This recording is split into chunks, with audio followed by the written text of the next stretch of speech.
नारायण ने बोला, लक्ष्मी आज शनिवार का दिन है जिस दिन अपन इस दरिद्रता से मिलने के लिए पीपल के पेड़ के नीचे आए हैं।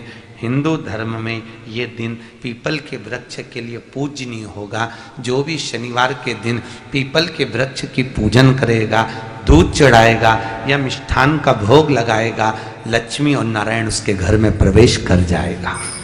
लक्ष्मी और नारायण उसके घर में प्रवेश करेगा।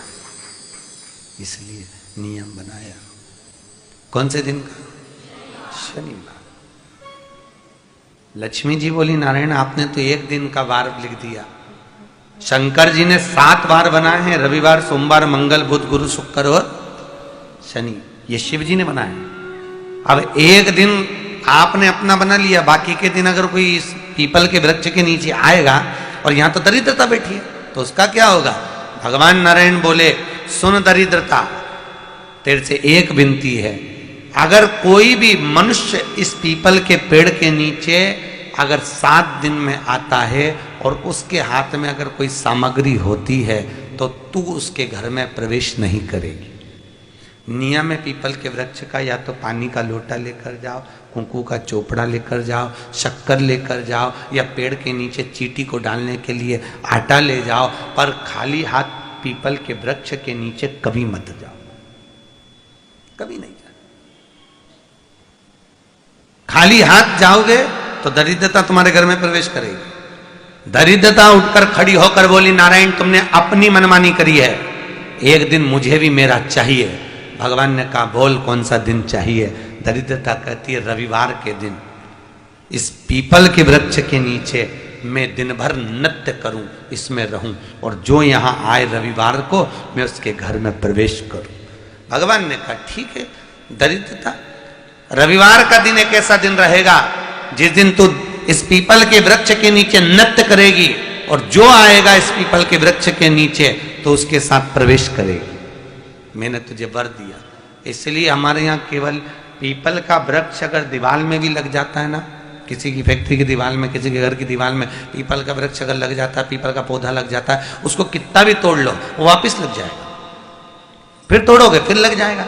अगर पीपल के पौधे को तोड़ना है तो केवल रविवार का दिन एक नींबू, एक मिर्ची और बमूल का कांटा, ये 3 चीजें रखने के बाद में आधे घंटे बाद रविवार के दिन पीपल के पेड़ को उखाड़ कर फेंक दो।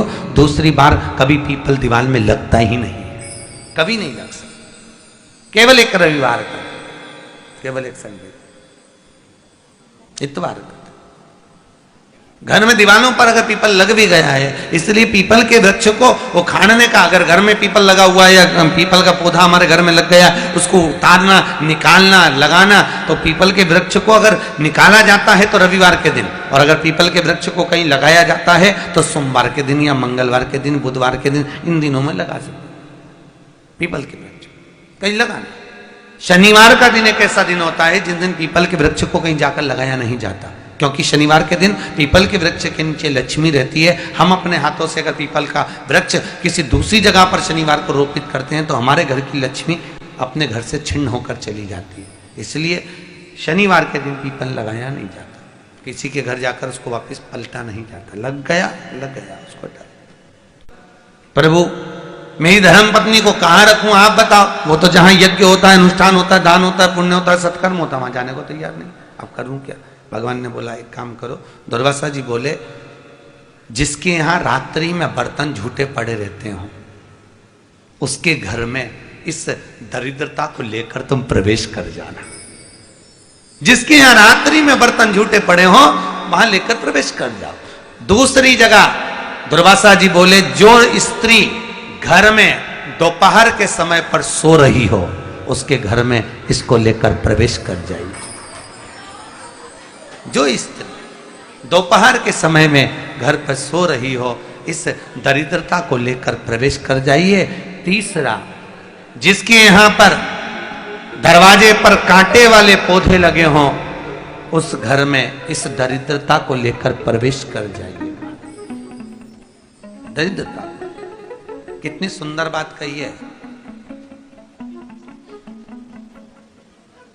दाता और विधाता, कौन कौन? दाता और विधाता। लक्ष्मी और दरिद्रता के सगे भाई हैं। कौन कौन? दाता और विधाता।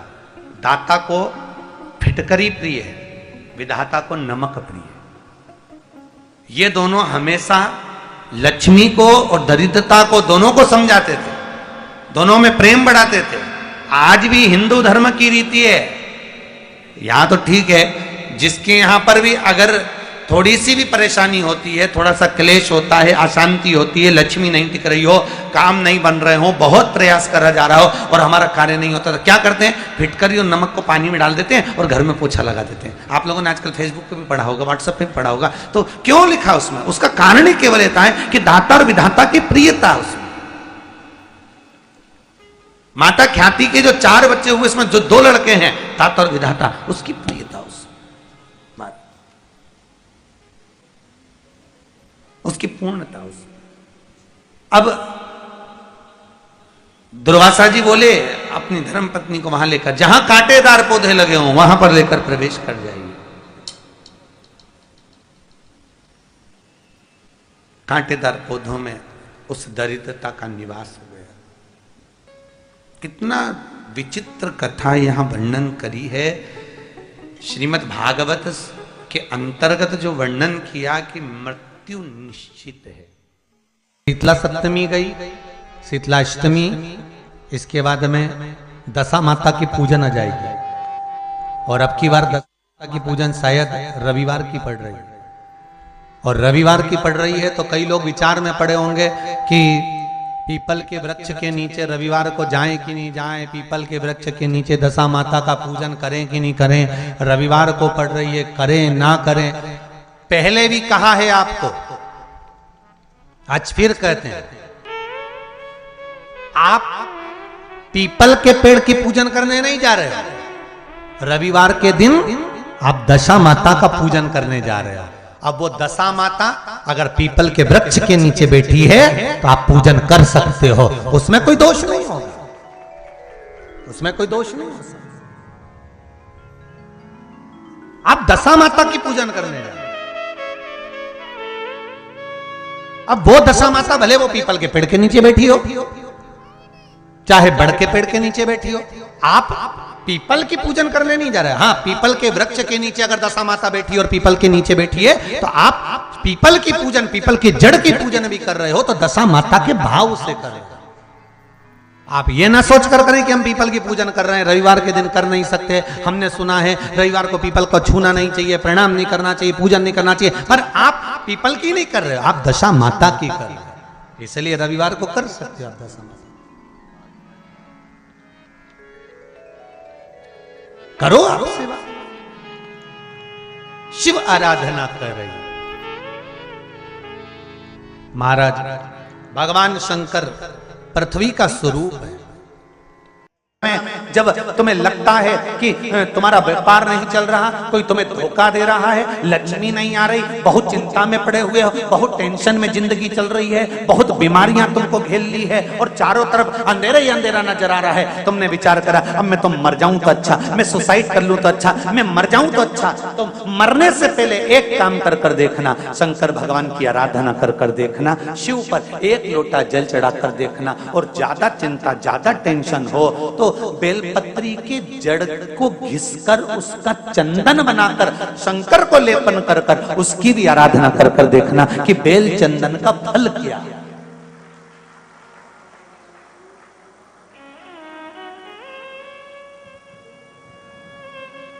एक बेल पत्र, एक बेल, ये कोई साधारण नहीं, एक बेल।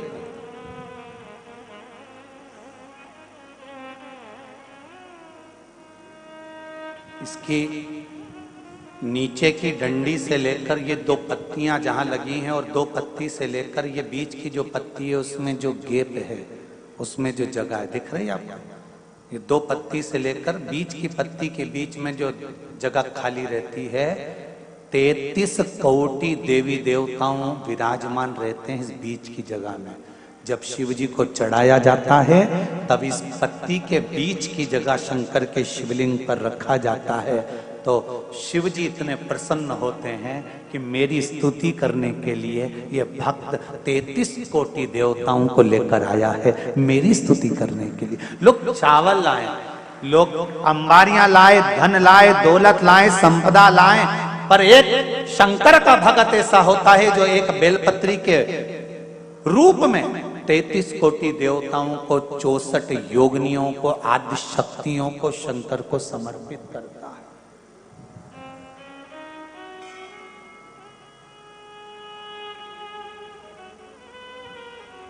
जाओ भगवान के पास जब भी जाओ तो दिल से जाओ, हृदय से, छल कपट को दूर कर। शराबी और सांप, इनसे भी सीखने को मौका मिलता है। शराबी और सांप रोड पर टेढ़े आड़े चलते हैं पर घर में सीधे ही घुसते हैं।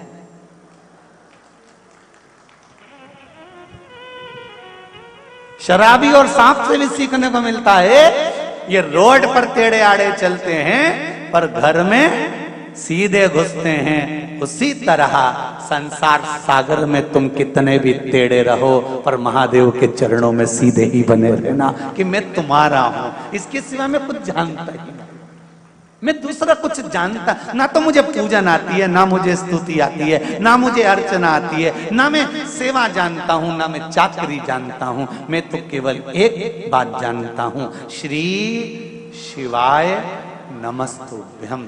ये वो मंत्र है शिव महापुराण का, इससे ज्यादा मैं कुछ भी नहीं जानता। पंचाक्षर नमः शिवाय, षडाक्षर ओम नमः शिवाय, द्वादशाक्षर ओम नमो भगवते वासुदेवाय, 2 अक्षर का राम जानता हूँ, 2.5 अक्षर का कृष्ण जानता हूँ, इससे ज्यादा मैं जानता क्या।